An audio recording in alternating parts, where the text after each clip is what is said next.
মুখ্যমন্ত্রীর কাছে যদি কোনো নির্দিষ্ট তথ্য প্রমাণ থাকে তিনি সেটা সামনে নিয়ে আসতে পারেন। মুখ্যমন্ত্রী এ ধরনের প্রতিহিংসামূলক বক্তব্য যদি রাখেন তাহলে তার কাছে নির্দিষ্ট অভিযোগ থাকলে তিনি সেটা সামনে নিয়ে আসতে পারতেন। আমরা তো এর আগেও বলেছি, সেটা ইডিকে দিন, কোর্টে গিয়ে ইডিকে প্রশ্ন করুন যে এই নাম আছে, কেন একে ডেকে পাঠানো হবে না। বিষয়টা এটা নয়, পশ্চিমবঙ্গের মানুষের সামনে তৃণমূল কংগ্রেস এক্সপোজড হয়ে গেছে এবং আজকে যেটুকুনি বাকি ছিল মুখ্যমন্ত্রী ফাইল কেড়ে হার্ড ডিস্ক কেড়ে সেটাকে এস্টাবলিশ করে দিয়েছেন। আজকের পরে তৃণমূল কংগ্রেসের ক্ষমতায় থাকার কোনো নৈতিক কিংবা রাজনৈতিক অধিকার নেই। একটার পরে একটা দেবতার দরবারে যাচ্ছেন মুখ্যমন্ত্রী। কালী থেকে জগন্নাথ, জগন্নাথ থেকে দুর্গা, দুর্গা থেকে উনি এখন মহাকালে পৌঁছেছেন, কিন্তু সবার উপরে আছে গণদেবতা। সেই গণদেবতা মুখ্যমন্ত্রীকে প্রত্যাখ্যান করে দিয়েছেন। কিন্তু তৃণমূল কংগ্রেস অভিযোগ করছে যে ভোট এলেই এই কেন্দ্রীয় তদন্তকারী সংস্থার অতি সক্রিয়তা বাড়ে এবং ইডি, সিবিআই এরা ময়দানে নামে।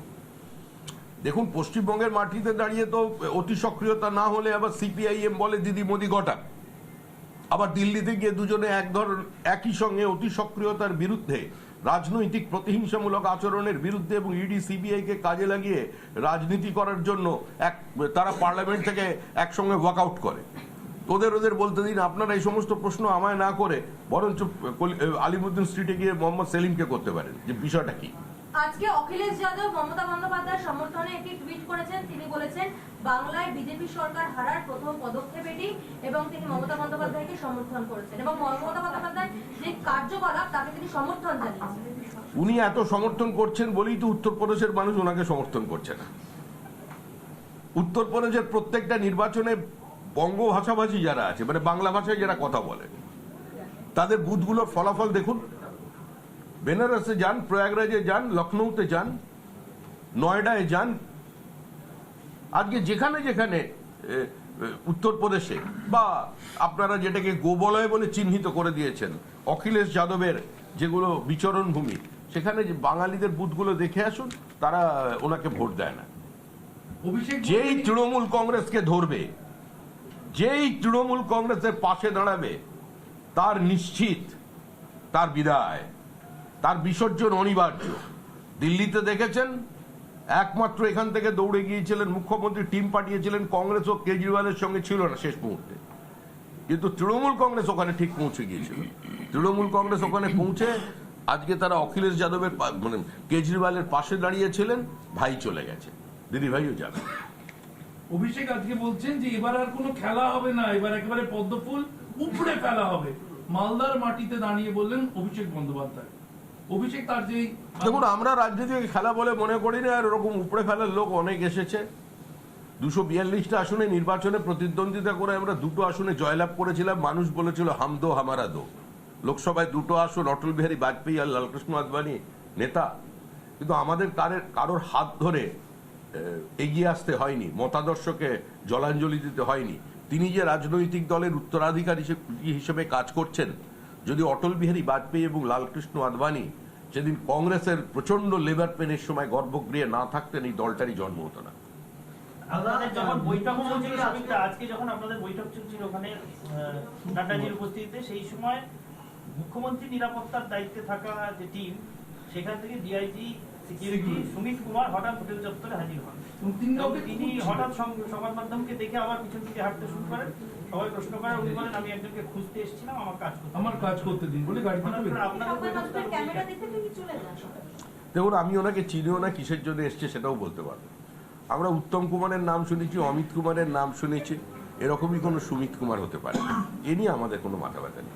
শ্রমিকদা, আপনি ইতিমধ্যেই প্রতিরক্ষা মন্ত্রী, স্বরাষ্ট্রমন্ত্রীর কথা বললেন, তার পাশাপাশি মুখ্যমন্ত্রী আরো দুজনের কথা বলেছেন। বিরোধী দলনেতার নাম করেছেন এই স্ক্যামের সঙ্গে যুক্ত থাকা, এবং আপনাদের দলের সদ্য সহসভাপতির পদে যাওয়া সাধারণ সম্পাদক থেকে জগন্নাথ চট্টোপাধ্যায়ের নাম করেছেন। দেখুন, মুখ্যমন্ত্রীর কাছে যদি কোনো নির্দিষ্ট তথ্য প্রমাণ থাকে তিনি সেটা সামনে নিয়ে আসতে পারেন। মুখ্যমন্ত্রী এ ধরনের প্রতিহিংসামূলক বক্তব্য যদি রাখেন তাহলে তার কাছে নির্দিষ্ট অভিযোগ থাকলে তিনি সেটা সামনে নিয়ে আসতে পারতেন। আমরা তো এর আগেও বলেছি, সেটা ইডিকে দিন, কোর্টে গিয়ে ইডিকে প্রশ্ন করুন যে এই নাম আছে, কেন একে ডেকে পাঠানো হবে না। বিষয়টা এটা নয়, পশ্চিমবঙ্গের মানুষের সামনে তৃণমূল কংগ্রেস এক্সপোজড হয়ে গেছে এবং আজকে যেটুকুনি বাকি ছিল মুখ্যমন্ত্রী ফাইল কেড়ে হার্ড ডিস্ক কেড়ে সেটা কি এস্টাবলিশ করে দিয়েছেন। আজকের পরে তৃণমূল কংগ্রেসের ক্ষমতায় থাকার কোনো নৈতিক কিংবা রাজনৈতিক অধিকার নেই। কিন্তু আরেকটা বিষয় তো আছে, আর না। মুখ্যমন্ত্রী কিভাবে ফাইল বা হার্ড ডিস্ক কাটতে পারেন? ইডি একটা জায়গায় সেন্ট্রাল এজেন্সি, তারা ইনভেস্টিগেশনে গেলেন। মুখ্যমন্ত্রী নির্দিষ্ট রাজনৈতিক উচ্চতা এবং তার ক্ষমতার অপব্যবহার করেছেন। আপনি কি মনে করেন যে মুখ্যমন্ত্রী যদি করেন, ইডি তার হাত থেকে ঝাঁপিয়ে পড়ে একজন মুখ্যমন্ত্রীর হাত থেকে, মহিলার হাত থেকে ফাইল কাটতে শুরু করবেন? এই দৃশ্য কি প্রত্যাশিত ছিল? এটা কোনো সুস্থ স্বাভাবিক সমাজে কাম্য? মুখ্যমন্ত্রী তার রাজনৈতিক উচ্চতাকে, তার প্রশাসনিক ক্ষমতার অপব্যবহার করেছেন সেখানে ঢুকে।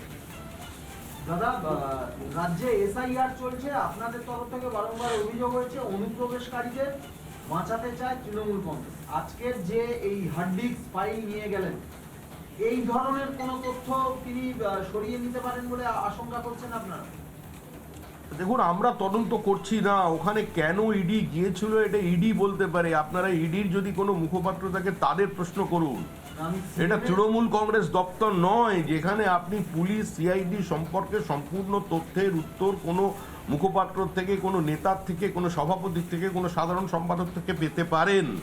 এটা বিজেপি, কেন্দ্রের সরকার আমাদের আছে, মানুষ আমাদের উপরে নির্ভর করেছেন, কিন্তু এই দল হিসেবে আমরা এখানে বসে আছি, আমরা কি বলতে পারি এই সম্পর্কে? ইডির প্রশ্ন ইডিকে করুন। ইডির তদন্তকে যেভাবে রাজনৈতিকভাবে কেন্দ্রীয় সরকারে বা কেন্দ্রের শাসক দল বিজেপির বিরুদ্ধে বিধানসভা ভোটের আগে ব্যবহার করছেন মমতা বন্দ্যোপাধ্যায়, রাজ্য বিজেপির সভাপতি, এর পাল্টা এটাকে আপনারা কাউন্টার করবেন কিভাবে? আমাদের কাউন্টার করবার কোনো প্রয়োজন নেই। তৃণমূলের সেট করার ন্যারেটিভে আমরা কেন সেটাকে অ্যাড্রেস করতে যাব বা কাউন্টার করতে যাব? আমরা মনে করছি এই মুহূর্তে পশ্চিমবঙ্গ একটা গভীর অসুখের মধ্যে আছে, যেটা থেকে মুক্তি দিতে হবে। আমরা মনে করছি যে ভারী শিল্প এবং বিনিয়োগ ছাড়া পশ্চিমবঙ্গে কর্মসংস্থানের নতুন কোনো সুযোগ নেই। আমরা অসংগঠিত শ্রমিকের পাশে, ক্ষেত মজুরের পাশে, যাদের বর্গা কেড়ে নেওয়া কৃষকদের পাশে দাঁড়াতে চাই, আলু চাষিদের পাশে দাঁড়াতে চাই।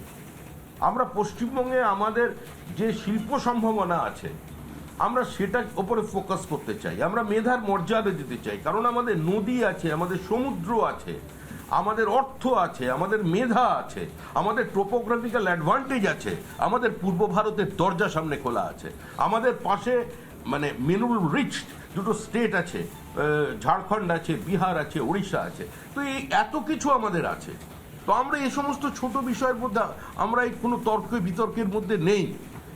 ইডির কাজ করেছে, যদি মনে হয়ে থাকে যেটা রাজনৈতিক প্রতিহিংসামূলক কাজ, তার জন্য সুপ্রিম কোর্টের দরজা খোলা আছে, বিজেপির অফিস খোলা নেই। অসত্যের বিরুদ্ধে ডিফামেশন করার দায়িত্ব আমার। বেরোনোর সময় মুখ্যমন্ত্রী, তিনি আইপ্যাকের অফিস থেকে যখন বেরোচ্ছেন, মুখ্যমন্ত্রী এই বলে গেলেন অসত্যের বিরুদ্ধে। দেখুন, মুখ্যমন্ত্রীর সমস্ত বক্তব্যের দেওয়ার মতো প্রতিভা নিয়ে কেউ বিজেপির জন্মাননি। আর মুখ্যমন্ত্রীর সমস্ত বক্তব্যের প্রতিক্রিয়া দেওয়াটাও বিজেপি সমীচীন বলে মনে করে না, প্রয়োজন আছে বলে মনে করে না। মুখ্যমন্ত্রীর বক্তব্যের উত্তর একমাত্র পশ্চিমবঙ্গের মানুষ দেবেন, আর যদি কেউ দেওয়ার থাকে সেটা সংবিধানের যারা রক্ষাকর্তা এবং ব্যাখ্যাকর্তা সুপ্রিম কোর্ট দেবেন।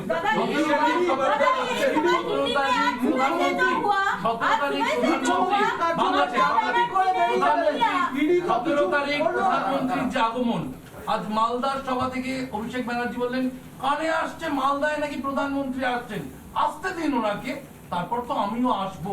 এই যে প্রধানমন্ত্রী মালদা সফরে পাল্টা অভিষেক যাবেন বলে আজকেই বলেছিলেন আসতে দিন ওনাকে। কি অন্যায় বলেছেন? গণতান্ত্রিক ব্যবস্থায় উনি এটা বলতে পারেন। উনি একটা সর্বভারতীয় রাজনৈতিক দলের উত্তরাধিকারী। প্রত্যেক নির্বাচনের আগেই তৃণমূল কংগ্রেসের পক্ষ থেকে বলা হয় পরবর্তী মুখ্যমন্ত্রী মমতা বন্দ্যোপাধ্যায়। তো মমতা বন্দ্যোপাধ্যায়ের পরে তো উনিই আছেন। তো একজন প্রধানমন্ত্রী আসছেন, উনি নিজেকে শ্যাডো প্রাইম মিনিস্টার হিসেবে মনে করছেন, উনি বলেছেন। এ নিয়ে আমার বিতর্কের কি আছে? মুখ্যমন্ত্রী কার্যত ডাকাতি করে বেরিয়ে গেলেন, ইডি তো কিছুই বললো না, কিছু তো করতে পারলো না। এটা কে বলছেন? সেটা তো ইডিকে গিয়ে আপনি বলুন। মুখ্যমন্ত্রী ভেতরে কি করেছেন সেটা তো আমাদের জানা নেই। আমরা রাজনৈতিক শালীনতা বজায় রেখে সংসদীয় রাজনীতিতে রাজনীতির ভাষায় যতটুকুনি বলার তার প্রতিক্রিয়া দিয়েছি।